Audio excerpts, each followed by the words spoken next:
आज अगर आप दाऊद को देखें, जब वो 16 साल का था, आपको एक संघर्ष करता हुआ भेड़ बकरियों को चराने वाला लड़का दिख रहा है जो परमेश्वर के लिए एक्साइटेड है, लेकिन परमेश्वर की निगाहों में वो इजराइल का राजा है।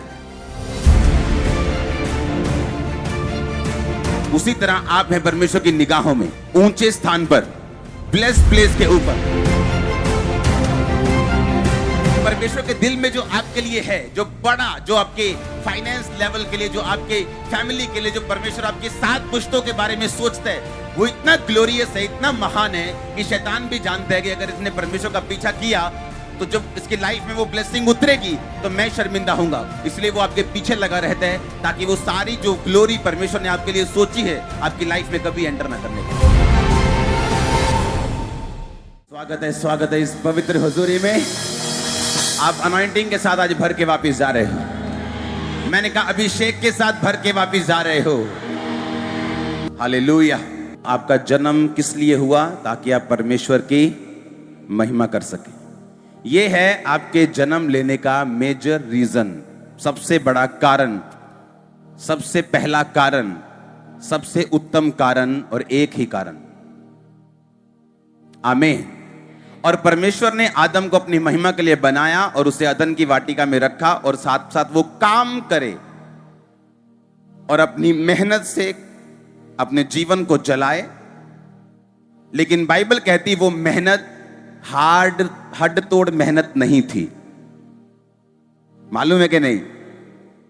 देखो, दुनिया में जो फैला हुआ ना वो झूठ है और इसीलिए दुनिया को गॉस्पल की जरूरत है। गॉस्पल मतलब गुड न्यूज। जब आप गुड न्यूज देते हैं लोगों को कि परमेश्वर कहता है कि life is not a struggle, आप बोलते हैं मैं तो सुना है लाइफ इज ए स्ट्रगल, मैंने तो सुना मैरिज इज ए स्ट्रगल। आप जानते हैं मैरिजेस पर जितने जोक्स बने हुए हैं, सुनो, इंटरनेट पे जोक्स हस्बैंड वाइफ पे, सो मेनी जोक्स, ये शैतानी है। कहते हैं ना, झूठ अगर ज्यादा फैल जाए तो क्या लगने लगता है? सच लगने लगता है।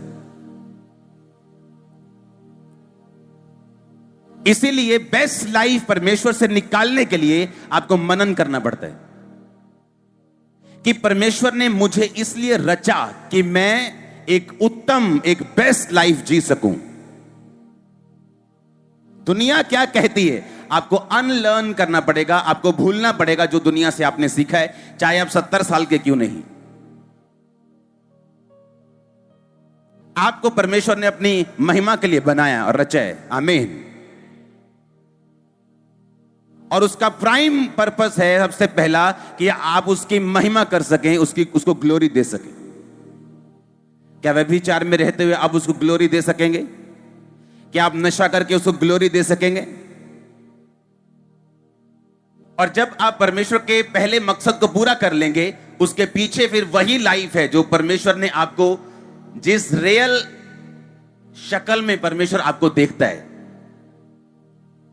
अब मेरी बात समझना, जो एक्चुअल में परमेश्वर के दिमाग में आपकी फोटो है। जैसे आज अगर आप दाऊद को देखें, जब वो 16 साल का था, आपको एक संघर्ष करता हुआ भेड़ बकरियों को चराने वाला एक यंग लड़का दिख रहा है जो परमेश्वर के लिए एक्साइटेड है, लेकिन परमेश्वर की निगाहों में वो इजराइल का राजा है। उसी तरह आप हैं परमेश्वर की निगाहों में, ऊंचे स्थान पर, ब्लेस्ड प्लेस के ऊपर। पर आपको अपनी मेहनत से पवित्रताई में चलते हुए उस चीज को धरती पर लाना पड़ेगा जो परमेश्वर के हाथ में है।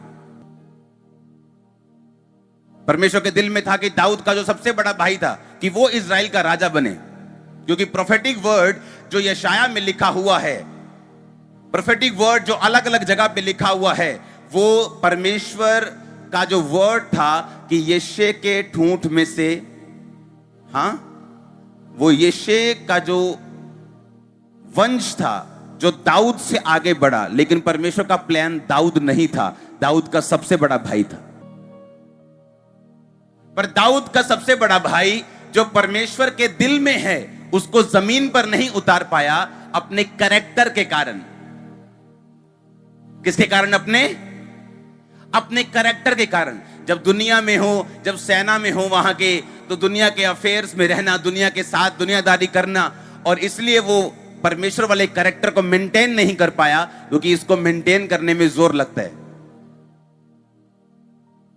और जब परमेश्वर ने कहा शमूएल जा उठ और यिशै के एक बेटे को मसा कर, तो जब पहला बेटा सामने आया तो परमेश्वर ने कहा नहीं, इसको मैंने अयोग्य करार दिया है। यानी उसको परख लिया गया, उसके पेपर हो गए, उसके टेस्ट हो गए, और टेस्ट में क्या हो गया, वो फेल हो गया। बहुत सारे मिनिस्टर्स, यंग ओल्ड सेवकों की बात कर रहा हूं, क्रिश्चियन सेवकों की, बहुत सारे लोग वो परमेश्वर के जो हार्ट में, उसके दिल में हैं, उसे धरती पर सेवकाई में, अपनी रियल लाइफ में नहीं उतार पाए अपने बैड कैरेक्टर के कारण।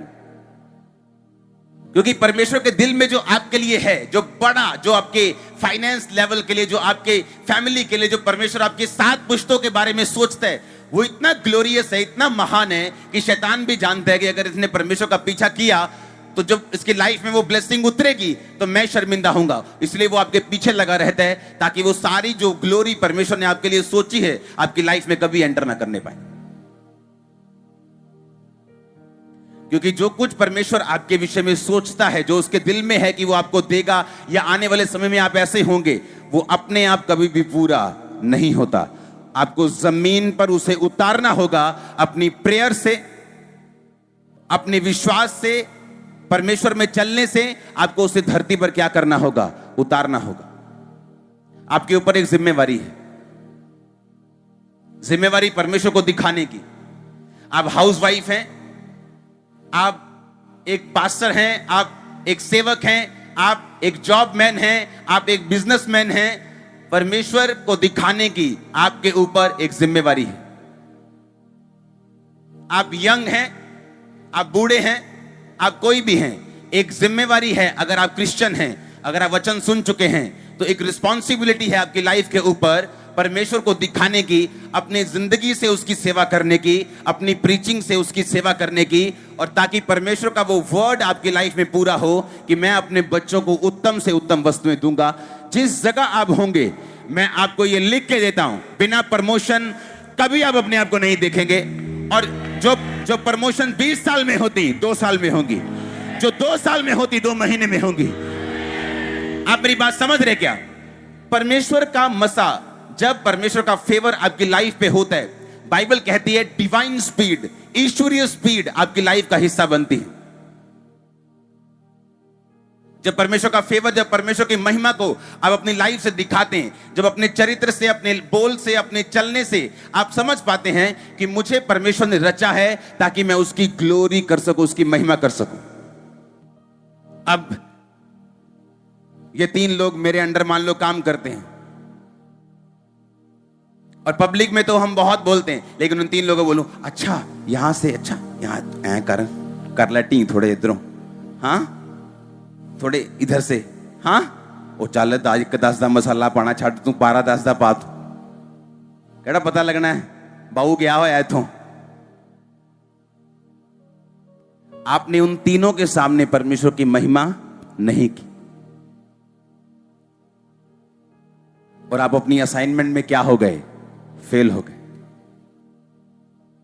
और आपको बनाया किस लिए गया था कि आप जो कुछ भी कर रहे हैं आप उसकी महिमा करेंगे, अपने एक्ट्स, अपने कर्मों से, अपनी बोल से, अपने जीवन से।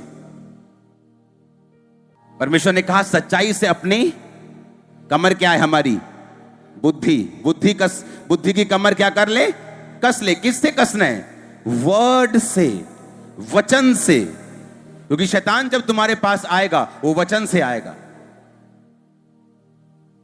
कि इन पत्थरों को बोलिए क्या बन जाएं। अगर तू परमेश्वर का बेटा, अपने आप को नीचे गिरा, तेरे स्वर्गदूत संभाल लेंगे। अगर तू परमेश्वर का बेटा है, अगर तेरे वचन में लिखा है, यीशु मसीह ने कहा लिखा है तो अपने प्रभु अपने परमेश्वर का भी परीक्षा न कर। लिखा है इंसान केवल रोटी से नहीं परंतु परमेश्वर के मुख से निकले एक वचन से जीवित रहेगा। लिखा है कि तू केवल प्रभु अपने परमेश्वर की उपासना कर। शैतान ने कहा मुझे प्रणाम कर, सारा कुछ तुझे दे दूंगा। यही लेने आया है ना तू, ले शॉर्टकट, कोई क्रूज पे चढ़ने की जरूरत नहीं। वो सुना यार बाबा नाली ऐ करता, हुने ठीक हो जाना तू, चांदा रही चर्च फिर? अच्छा चलो कोई नहीं, यीशु मसीह समझ के टेक देंगे मथा। इसका मतलब आप अभी तक परमेश्वर को नहीं समझे हैं। हालेलुया। उसने कहा जो कुछ भी तुम करते हो परमेश्वर की महिमा के लिए करो, ताकि जब तुम्हें जरूरत हो वो तुम्हारे पीछे खड़ा हो चट्टान बन के। तुम्हारे दुश्मनों को भी वो नजर आएगा, वो तुम्हारे पीछे खड़ा है। लेकिन तुमने कभी परमेश्वर के लिए स्टैंड लिया नहीं, तो परमेश्वर ने भी तुम्हारे लिए कभी स्टैंड लिया नहीं। तुमने कहा, परमेश्वर ने कहा लोग होंगे जो कहेंगे नहीं नहीं नहीं भैन जी, हाँ हाँ चर्च जाने सी पर उदा ही गए, यही उदा ज्यादा नहीं है कुछ। जब परमेश्वर देखेगा उनको, स्वर्गदूत बोलेंगे कि जीसस क्राइस्ट आपके बेटे बेटियां आए, नहीं नहीं यार उदा ही आए ही, मैं नहीं इन्होंने जानता वाला, क्योंकि जो तू बोएगा वो तू। और जब आप बोलेंगे हाँ मैं मसीही हूं, जीसस बोलेंगे हाँ ये मेरी बेटी है, ये मेरा बेटा है।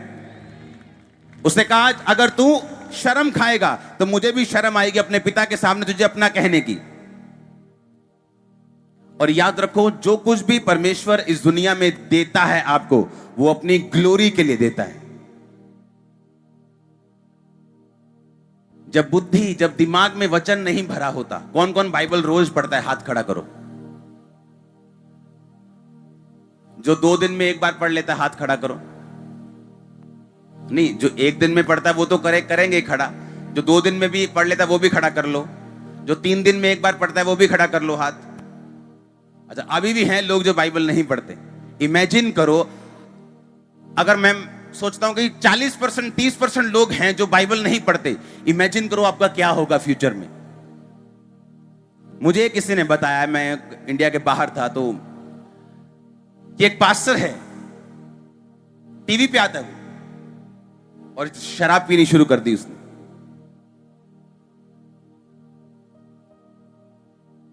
और इंटरनेट पे है वो, और हीलिंग करता है, और अंदर ड्रिंक करता है। कारण पता क्या? शैतान आता है, ओ यार एक को पैग ना कुछ नहीं होता, बाइबल च भी लिखा है कि थोड़ा थोड़ा पेट खराब है तो पी लो। हाँ, और प्रॉब्लम क्या है? जो पास्टर्स हीलिंग करते हैं वो वचन भूल जाते हैं। इसलिए मैं कहता हूं कि हीलिंग मिनिस्ट्रीज मेक श्योर आपकी वर्ड की जो डेप्थ है, नॉलेज है, वो सबसे ज्यादा होनी चाहिए। क्यों? आपको सबसे ज्यादा जरूरत है उसकी। पता है क्यों? क्योंकि जब आप हीलिंग करते हो, डिलीवरेंस करते हो, आप सीधा शैतान से पंगा लेते हो। पागल की गवाही देखी थी, कौन था उसमें? जब एमआरआई कुछ नहीं कर सकी, 4 मेंटल हॉस्पिटल कुछ नहीं कर सके, 8 न्यूरोलॉजिस्ट कुछ नहीं कर सके, तो प्रार्थना ने कैसे वो दुष्ट आत्मा थी। आप समझ रहे मेरी बात को? और जब मेंटल मूड ठीक हो गया तो आपको क्या लगता है कि शैतान खुश है? जब आप लोगों के बीच से शैतान को निकालोगे, जब आप बीमारियों को निकालोगे, और जब आप ऐसी चर्च का बारे में लोगों को बताओगे, तो शैतान को बिल्कुल पसंद नहीं है ये बात। और इसीलिए जो मिनिस्टर्स हीलिंग में हैं, डिलीवरेंस में हैं, उनको वर्ड की डेप्थ नॉलेज 100% चाहिए, दूसरे पास्टर से ज्यादा चाहिए, क्योंकि उनका जो बर्डन है, उनकी जो सेवकाई है, उनका जो काम है, उनके जो असाइनमेंट है, वो दूसरों से हैवी है। आप मेरी बात समझ रहे कि नहीं? 1 कुरिन्थियों 8 उसकी 13 आयत में क्या लिखा है? कहता है यदि भोजन मेरे भाई को ठोकर खिलाए तो मैं किसी रीति से मांस ना खाऊंगा, ना हो कि मैं अपने भाई के ठोकर का कारण बनूं। रोमियो 14 उसकी 20-21। भोजन के लिए प्रभु का काम ना बिगाड़, सब कुछ शुद्ध है, परंतु उस मनुष्य के लिए बुरा है जिसको भोजन से ठोकर लगती। भला तो यह है, तू ना मांस खाए, ना दाखरस पिए, ना कुछ ऐसा करे जिससे तेरा भाई ठोकर खाए। ना तू क्या पिए? दाखरस पिए, हाँ, और ना तू कुछ ऐसा करे जिससे तेरा भाई क्या हो? ठोकर खाए। अब वचन की नॉलेज नहीं है, और शैतान ने भरमा दिया, गिर गए, और लाइफ जो आगे बढ़नी थी वो 0 हो गई। एक ड्रिंक करने वाला आदमी कभी भी पवित्र आत्मा से भरपूर नहीं हो सकता, मालूम? अगर आप यूनानी भाषा में बाइबल पढ़ें और उसकी गहराई को समझें, तो उसमें लिखा पवित्र आत्मा से भरपूर होते जाओ, परिपूर्ण होते जाओ, दाखरस के मतवाले ना हो, क्योंकि इससे लुचपन होता है। परमेश्वर, जब आप ड्रिंक करते हैं, ओके, तो एक अजीब सा नशा होता है और आत्मा जो जो जो स्पिरिट वो हिल जाती। हाँ, बंदा ओए पीती है तू, चूहा यार शेरंग करते कि नहीं हम, कि डरपोक आदमी दिलेर हो गया क्योंकि शराब पी। शराब उसकी स्पिरिट को क्या करती? हिलाती। परमेश्वर की सेम जब मसा पे आता है आप दिलेर हो जाते हैं। आप जानते कि नहीं इस बात को? परमेश्वर नहीं चाहता कि आपकी दिलेरी शराब से हो, वो चाहता है आपकी दिलेरी होली स्पिरिट से हो। और वो नहीं चाहता कि जो काम पवित्र आत्मा ने करना है वो शराब आपकी लाइफ में करे। आप मेरी बात समझ रहे कि नहीं? पौलुस तो यहां तक कहता जहां तुम रहते हो, जिस एरिया में तुम रहते हो, अगर वहां तुम्हारे कुछ भी खाने से किसी को ठोकर लगती है तो उस मीट को भी तुम बंद कर दो। वो तो यहां तक कह रहा है, कहता यहूदी के लिए मैं यहूदी बना, यूनानी के लिए मैं यूनानी बना। आप मेरी बात समझ रहे कि नहीं? मान लीजिए मैं एक ऐसी जगह जो रहता हूं गुजरात में, महाराष्ट्र में, जहां मेरे पूरे मोहल्ले में ऐसे लोग रहते हैं जो प्याज तक नहीं खाते, और मेरे घर में डेली मीट बने। और जब मैं उनको सोचता मतलब अरे हट, मीट मांस मच्छी खाते हैं, वो नहीं सुनेंगे यीशु मसीह की कौन है, वो क्या करता है, वो परमेश्वर है। उन्हें मांस मच्छी ही, अगर आपको स्मेल भी आ गई, वो आपको घर में घुसने नहीं देंगे। वहां क्या करो? छोड़ दो।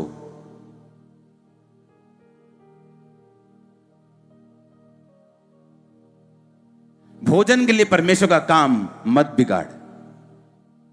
वो तो यहां तक कहता है। आपको मालूम, जब बाइबल कहती है कि जब तुम कलीसिया में आओ, तो बाइबल कहती है औरतों के लिए कि तुम्हारे बाल तुम्हारी ओढ़नी के लिए हैं। तुम्हारे बाल तुम्हारी ओढ़नी के लिए। तो सिर ढक के क्या करो? कलीसिया में आओ। आप जानते हैं वो सिर ढकना ये नहीं जो चुन्नियों से सबने ढके, मेरी वाइफ ने भी ढके, ये वो सिर नहीं है। परमेश्वर ने ब्रेस्ट ढकने को बोला है कि तुम्हारे बाल तुम्हारी ओढ़नी के लिए, यानी बाल लंबे रखो जिससे तुम्हारी ब्रेस्ट नजर ना आए। बुरा लगेगा अगर तुम परमेश्वर के घर में हो और तुम्हारी ब्रेस्ट नजर आ रही, तो अपने बालों से अपनी ब्रेस्ट को ढक लो। ओके, ये वचन मुझे मालूम है, मेरी वाइफ को मालूम है। चुन्नी लेना सिर पर जरूरी नहीं, लेकिन मेरी वाइफ फिर भी चुन्नी लेती है और मैं बोलता हूं हाँ, चुन्नी सिर पे लेके जाना है, क्योंकि लोगों को ऐसा लगता है कि यही सही है, तो हम तैयार हैं। तो मैं अपना फेथ आप पर थोपूंगा नहीं। आप मेरी बात समझ रहे कि नहीं? तो मैं अपना विश्वास थोपूंगा नहीं, क्योंकि जिस जगह मैं सेवा करता हूं मुझे उस हिसाब से चलना है, ताकि मैं अधिक से अधिक लोगों को परमेश्वर में लेके आऊं और परमेश्वर की महिमा हो। और जब महिमा होगी, जब ग्लोरी होगी, वो वापिस आएगी आपकी लाइफ में घूम कर, यीशु मसीह के नाम में घूम कर आएगी, बिजनेस में घूम के आएगी, लाइफ में घूम के आएगी, सेहत में घूम के आएगी, यीशु मसीह के नाम में। आमीन हो जा, हालेलुया। आप मेरी बात समझ रहे कि नहीं? आप पर एक जिम्मेवारी है क्राइस्ट की महिमा करने की।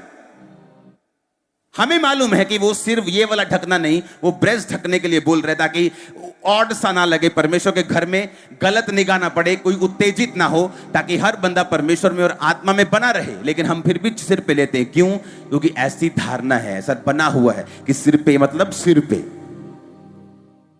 कितने मेरी बात को समझ रहे हैं? तो जहां मैं रहता हूं, बाइबल कहती, पौलुस कहता है कि भोजन के लिए परमेश्वर का काम ना बिगाड़।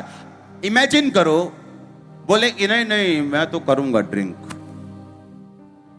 और ऐसे लोग, ऐसे नॉन क्रिश्चियन जो ड्रिंक नहीं करते, अगर तुम जब उनको वचन दोगे, बोलेगा तुमसे बेहतर मैं हूं, तू मुझ में आना, मेरे वाले में आ, मैं तेरे वाले में क्यों आऊं? मेरा तुझसे बेहतर है ना लाइफ, तो तेरा परमेश्वर थोड़ी महान है, मेरा वाला महान।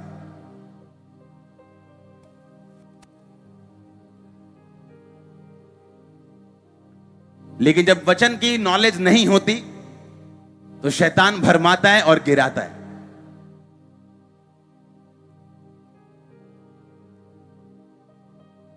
आपका मेन काम परमेश्वर की ग्लोरी करना है। जब आप कर लेंगे, दुनिया की सारी वस्तुएं पीछे पड़ के भागेंगी आपके पीछे।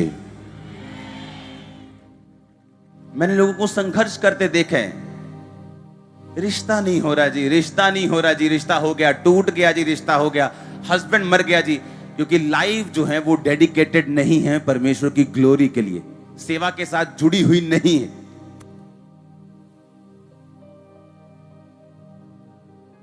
अगर 10 घर आपके पास रहते हैं और आप क्रिश्चियन हैं, अगर आपके छोटे कपड़े पहनने से उनको ठोकर लगती है, बंद कर दो पहनना। आपको यह दिखाना है कि आप बेस्ट हैं, आप बेटर हैं।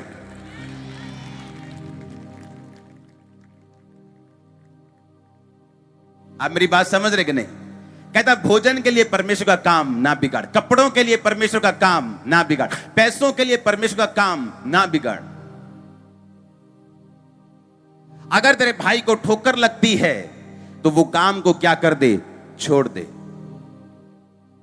लेकिन प्रॉब्लम यह है कि जब वचन की नॉलेज नहीं होती तो लोग गिरते हैं, क्योंकि शैतान जो उनके दिल में डालता है उसको काउंटर करने के लिए वो बुद्धि में सत्य भरा नहीं हुआ। जब मैं, देखो परमेश्वर ने कैसे मेरी तैयारी की, जब मैंने सेवा शुरू करनी थी, सेवा शुरू करने से पहले जो डिप्रेशन के अटैक थे वो डबल हो गए थे, जबकि ये कम होने चाहिए थे। परमेश्वर में आके जिस काम के लिए मैं आया था वो प्रॉब्लम मेरी दुगनी हो गई थी। उसकी वजह से जब मेरे को अटैक होते थे तो मुझे बाइबल पढ़ के और अनॉइंटिंग ऑयल में ऐसे सिर पे, इधर बहुत कम है, ऐसे ऐसे चोता था, वो निकलता था, ऐसे अनॉइंटिंग ऑयल डाल के छत पे जाके 6-6 घंटे नया नियम मुझे पढ़ना पड़ता था। हर 4-5 दिन में बाइबल पढ़ लेता था मैं, नया नियम, हर 5 दिन बाद खत्म, 5 दिन में फिर शुरू, 5 दिन। क्यों? वो मुझे अटैक थे, जब बाइबल पढ़ता था अटैक कम हो जाते थे। परमेश्वर का मकसद क्या था कि वचन इतना मेरी बुद्धि में चला जाए, और जब लोग मुझसे मिलने के लिए आते थे बोलते थे मेरी लाइफ में ये प्रॉब्लम है, कभी मुंह से काउंसलिंग नहीं, आप प्रॉब्लम बोलो, मैं वो वचन निकाल के आपके सामने रख दूंगा, कहां क्या लिखा है। आप प्रॉब्लम बोलो, मैं वचन निकाल, आप फाइनेंस बोलो, वचन निकाल दूंगा, आप बेटा बोलो, बेटी बोलो, शरीर बोलो, किडनी बोलो, लीवर बोलो, हड्डी बोलो, मैं वर्ड से निकाल के आपके सामने। इतना वर्ड मैंने पढ़ा, इस कारण नहीं कि मैं प्रभु से प्यार करता था, इस कारण कि वो अटैक कम होते थे। इस तरह से परमेश्वर ने मुझे अपने पीछे चलाया, क्योंकि जब बुद्धि में परमेश्वर का वचन भरा नहीं हुआ तो क्या होगा कि शैतान जब अपनी पूरी प्लानिंग के साथ आपके पास आएगा, आप बहक जाएंगे। आप बोलेंगे परमेश्वर ने बोला है, जबकि परमेश्वर ने नहीं बोला है, वो इस संसार के ईश्वर ने बोला है।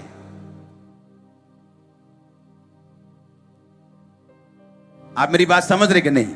इसलिए बेटर है कि आप लोग परमेश्वर के वर्ड से अपने दिमाग को भरते रहें, पढ़ते रहें, फिल करते रहें, इसे भरते रहें।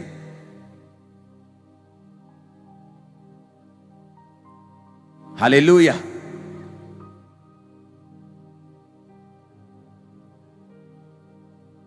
अगर भोजन के लिए आपके पड़ोसी को ठोकर लगती है, उस भोजन को आप त्याग सकते हैं, उन कपड़ों को आप त्याग सकते हैं, उन चीजों को आप त्याग सकते हैं, ताकि आप ज्यादा से ज्यादा लोगों को परमेश्वर में लेके आ सके। ये आपका होमवर्क है।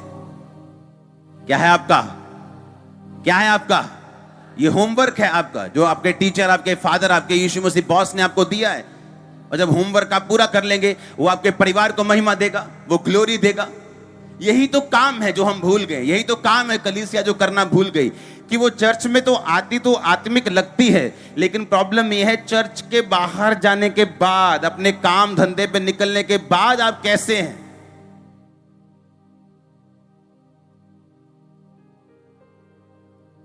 हालेलुया। अगर आपका बाहर चोरी किए बिना नहीं चलता, तो आप जो खाना 3 टाइम का उसे 2 टाइम कर दो, और परमेश्वर जब देखेगा कि आपने 2 टाइम कर दिया और चोरी नहीं छोड़ी, वो आपकी प्रमोशन का कहीं ना कहीं से इंतजाम करेगा। और जब वो इंतजाम करेगा, वो परमानेंट होगा और 1 नंबर का होगा और ब्लेस्ड होगा। और जब वो कुछ करेगा तो वो सदा के लिए करेगा। जब आप कुछ करेंगे वो टेम्परेरी होगा, वो कुछ देर के लिए होगा, और साथ में नुकसानदेह होगा, साथ में परमेश्वर की आत्मा से जो भरपूर ना करे वो ऐसी चीजें होंगी जब आप नहीं चाहते कि आप ऐसी चीजों को करें। आमीन। आपको परमेश्वर की महिमा करनी है। पवित्र आत्मा यहां पे मौजूद है, वो आपको फिल करेगा, वो आपको ब्लेस करेगा, आपके दिल को छुएगा, वो आपके हार्ट को टच करेगा, आपको तैयार करेगा उसकी ग्लोरी, उसकी महिमा करने के लिए। आमीन, आमीन। आप चार मित्रों में बैठे हैं, उन सब के अलग अलग चक्कर हैं, लेकिन आप बिना चक्कर के बैठे हैं। ये खुदावंत की महिमा है। और उनको मालूम होने चाहिए आपकी लाइफ में कोई चक्कर नहीं, उनको मालूम होना चाहिए आपकी लाइफ में कोई नशा नहीं, उनको मालूम होना चाहिए आपकी लाइफ कैसी है। वही ग्लोरी है, वही शुरुआत में आप करेंगे ना। शुरुआत में परमेश्वर आपको पीएम के सामने थोड़ी बिठा देंगे। आप छोटे में वफादार नहीं, आपको बड़े में कैसे कर देंगे? आप थोड़े मसले में वफादार नहीं, आपको बड़ा कैसे दे देंगे? आप थोड़े में फेथफुल नहीं हुए, आपको बड़े में परमेश्वर कैसे पहुंचाएंगे? आप थोड़े में वफादार होंगे, वो बड़े तक पहुंचाएगा। आप आज थोड़े मसले में वफादार, थोड़े पैसों में वफादार हैं, वो आपको बड़े में पहुंचाएगा। हालेलुया। इस दुनिया का सबसे बड़ा स्टेडियम बन रहा है एक देश में, शुरू हो चुका है वो सबसे बड़ा स्टेडियम दुनिया का, और वो चर्च है। और जिस बंदे ने बनाना शुरू किया, जब उसकी तनख्वाह 3500 नायरा होती थी, यानी इंडियन 700 रुपीस पर मंथ, तो अपना टाइथ निकालना वो भूलता नहीं था। आज वो दुनिया का सबसे बड़ा चर्च बना रहा है, एक स्टेडियम, दुनिया का सबसे बड़ा, वेरी बिग, ह्यूज। अगर हम थोड़े में वफादार नहीं थे तो आगे कैसे बढ़ते? उस थोड़े की वफादारी में परमेश्वर को आप दिखाते हैं कि आप पर भरोसा किया जा सकता है। आर्मी में अभी कभी आप देखेंगे ना, तो पहले आम भर्ती होती, आम भर्ती भी आसान नहीं होती। भागना, दौड़ना, मेंटल, फिजिकल, सब तरह के टेस्ट होते हैं, फिर जाके कहीं भर्ती होती, क्योंकि आपको देश को प्रदर्शित करना है, उसको आपको दिखाना है, हाँ या ना। फिर उनमें से भी ऐसे होते हैं जो कमांडो बनते हैं, जो स्पेशल फोर्सेस बनती हैं, उनमें से भी स्पेशल होते हैं जो पीएम की सिक्योरिटी में होते हैं। आप मेरी बात समझ रहे कि नहीं? वैसे ही आप लोग हैं, जब आपकी भर्ती होती है, जब आप एज ए सोल्जर परमेश्वर में भर्ती होते हैं, तो कुछ लोग ऐसे हैं जो उसी जगह रह जाते हैं, कुछ लोग ऐसे जो स्पेशल फोर्सेस होते हैं, कुछ लोग ऐसे हैं जो टॉप पे जाते हैं। आपकी मेहनत, प्रार्थना, आपकी लगन, विश्वास में बने रहना, परीक्षाओं में स्थिर रहना, वचन के साथ जुड़े रहना, आत्मा में, दिल में, अपने दिमाग में वचन को भरना और दिल में उससे मनन करना और वही वचन प्रीच करना आपके लिए हथियार होता है। जो वचन पहले दिमाग में है वो कहां आएगा? फिर दिल में आएगा। आपने पढ़ लिया जितना वचन पढ़ना था, कुछ ऐसे वचन है उनमें जो आपके दिल को छू गए, आपको लगता है ये मेरी कमी है, या आपको लगता है कि प्रभु ने मुझसे इस वचन के द्वारा बात की है, फिर वो आपके दिल में आएगा। उस वचन के साथ आप सारा दिन मनन करेंगे, वचन सोचेंगे कि वचन में ये लिखा है। शैतान लड़ेगा, आप उस वचन पे मनन करेंगे, वचन को बोलेंगे। उसके बाद जो वचन पे विश्वास कर लिया, पांव में मेल की तैयारी के सुसमाचार के जूते पहनेंगे, यानी आप उस वचन को फिर प्रीच करेंगे। आप बताएंगे कि ये गलत है, आप बताएंगे ये सही है, तुम्हें ऐसे करना है। आप जब प्रीच करने लगते हैं वचन को, एक्चुअल में आप शैतान के खिलाफ काम करने लगते हैं, वो आपकी लाइफ से निकलने लगता है। आपकी लाइफ का जो अटैक है, आपकी लाइफ की जो प्रॉब्लम है, कई बार आप जब दूसरों को प्रीच करते हैं वो कम हो जाती है और खत्म हो जाती है। मालूम? लोगों को नहीं पता ये बात। लोग जो हैं यहाँ के, वो दूसरे तरफ से आए हैं, अन्य जातियों से आए हैं। उन्हें लगता है कि वहां हम जाएंगे, वहां माथा टेकेंगे और सब कुछ ठीक हो जाएगा, या पास्टर साहब से मिल लेंगे और प्रार्थना करवा लेंगे। लेकिन परमेश्वर आपको अपने बच्चे होने के लिए बुलाता है। उसने आपको एक भीड़ होने के लिए सिर्फ नहीं बुलाया है। मत देखो यहां भीड़ बैठी, आप बैठे और मैं खड़ा हूं, दैट्स इट। वो आपको कह रहा है, क्या कह रहा है वो आपको? कि उसकी महिमा के लिए जीवन को बिताना है, प्रीच करना है, जो सुना है, जो दिल में है, उसको प्रचार करना है। जब आप प्रचार करेंगे, वो आपके लिए हथियार की तरह काम करेगा। इसलिए परमेश्वर ने कहा, मेरे सारे हथियार बांध लो, ताकि शैतान की युक्तियों के सामने तुम खड़े रह सको।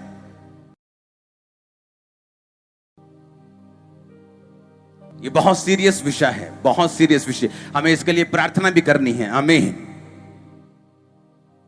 एक राइट लाइफ परमेश्वर को चाहिए और वो आगे बढ़ाने के लिए आपको तैयार है। बिली ग्राम एक ऐसे सेवक थे, 99 ईयर्स के होके वो प्रभु में गए, सोए। कितने साल के? जितना अब्राहम को जब बेबी हुआ था। कितने साल?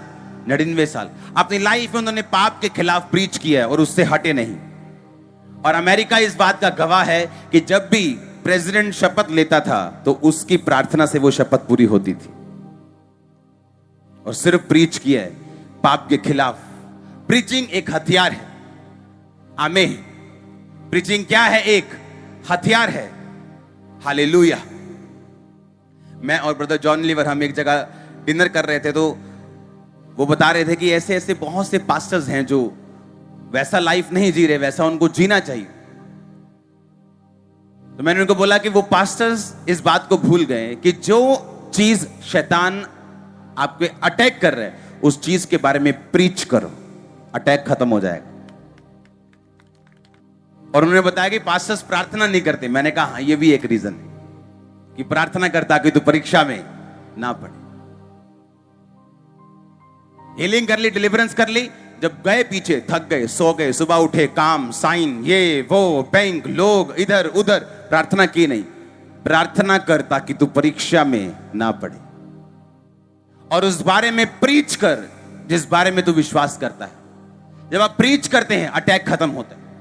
प्रीचिंग एक तरीका है शैतान के अटैक को खत्म करने का, एक तरीका है। हालेलुया। वो क्या है? एक तरीका है, एक वेपन है। आपके पास इनफ हथियार हैं। आप शैतान का जो कचूमर सलाद बनाते हो ना घर में, आप शैतान का सलाद बना सकते हो। इनफ हथियार हैं आपके पास। आप बे हथियार नहीं हो, आप बिना हथियार नहीं हो।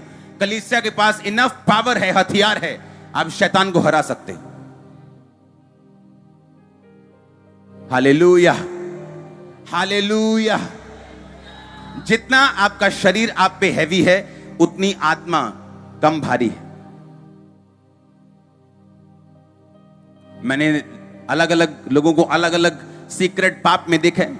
मैरिड होके भी सेल्फ सेक्स करते उन्हें देखा है। जवान तो इस चीज में फंसे हुए। इसी कारण परमेश्वर का मसा आप पे नहीं आता। इसी कारण नहीं आता। आपकी बॉडी पर अगर आपका कंट्रोल नहीं, शैतान के ऊपर आप कभी कंट्रोल नहीं कर सकते। आपकी बोलो अपने पड़ोसी को, अगर तेरी बॉडी पर तेरा कंट्रोल नहीं तो शैतान पर तेरा कभी कंट्रोल नहीं। आमीन। और यही चीज है जो हमें सीखनी है कि हम अलग तरह से बुलाए गए हैं और परमेश्वर का काम करने के लिए बुलाए गए हैं। आप जब इस तरह से लाइफ जिएंगे, इधर भाग, वो इधर भागेगा। आप बोलेंगे इधर भागेगा। आप जहां बोलेंगे वो भागेगा। उसको आपकी बात सुननी पड़ेगी। परमेश्वर ने आपको भिखारी की तरह नहीं बुलाया कि आप रोते रहे अपनी हीलिंग के लिए। उसने कहा मैंने तुम्हें बेटे और बेटियों और याजकों को राजाओं की तरह बुलाया है कि तू बैठकर मेरी महिमा करेगा, जीवन अपने मेरी महिमा के अनुसार बिताएगा तो मैं तुझे ब्लेस करूंगा, मसा दूंगा, ताकत दूंगा, ग्लोरी दूंगा, महिमा दूंगा, सब कुछ दूंगा। Hallelujah, hallelujah. आप प्रीच करेंगे आज के बाद, क्योंकि वो एक हथियार है। वो शौक नहीं है कि आज प्रभु से बड़ा प्यार, वो शौक ठीक है, प्रभु से प्यार करते हैं हम, लेकिन आपको ये मालूम दिमाग में रखना है वो एक हथियार भी है। आपकी प्रीचिंग एक हथियार भी है। आमीन। आपके घर में शैतान अटैक करे आपके बच्चों के ऊपर, घर से निकलो बाइबल लेके, फिर उसकी ऐसी बैंड बजाओ, किसी को ऐसा प्रीच करके आओ कि शैतान दो दो हाथ ऐसे मुंह पे रखे शर्मिंदा होके रहे आपकी। ओ आमीन, ऊंचा चाहिए। Hallelujah, hallelujah. आप ब्लेस हैं, आप ब्लेस हैं। मैंने कहा ब्लेस है यीशु मसीह के नाम में।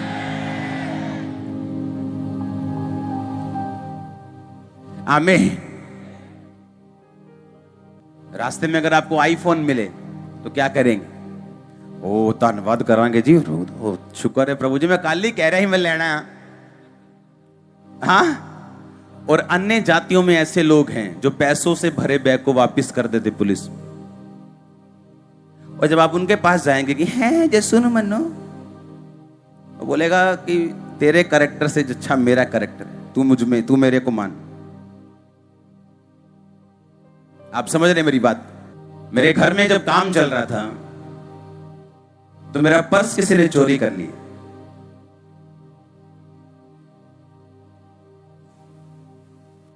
और वहां पे एक अन्य जाति भाई था और एक मसीही था, और चोरी करने वाला मसीही था। हम लाखों रुपए की चैरिटी करते हैं हर महीने, कभी दिखाते नहीं इंटरनेट पे, जो लोग चर्च में आते वो जानते हैं। मेरे को इतना गुस्सा आया, मैंने कहा बात पैसों की नहीं, बात अणख की है कि अगर तू परमेश्वर के दास का पर्स चोरी कर सकता है, तुझमें इतनी हिम्मत है। मैं जब प्रेयर में बैठा, मैंने कहा परमेश्वर ये बंदा लाइफ टाइम बेचैन रहना चाहिए जब तक मेरा पर्स वापस नहीं करता। 4 दिन बाद घर के बाहर पर्स छोड़ के गया। मैंने कहा अगर तू वैसे मांग लेता मैं तुझे 10 गुना अधिक दे देता, कि मुझे तो चैरिटी करनी है, उसको नहीं करनी थी, तुझको करनी, तुझको नहीं करनी, मुझे तो देना है पैसा प्रभु के नाम। और जो अन्य जाति था, जब उससे पूछा गया तो वो डर रहा था परमेश्वर से कि भाई साहब प्रभु का घर है, ऐसे कैसे हो जाएगा। और जब हम अपनी लाइफ से प्रभु की महिमा नहीं करते तो श्राप आते हैं। हालेलुया। अपने हाथों को उठाओ। परमेश्वर के वचनों को सुनने के लिए हमारे चैनल को सब्सक्राइब कीजिए और हमारी लेटेस्ट वीडियो सबसे पहले देखने के लिए बेल आइकन को प्रेस कीजिए।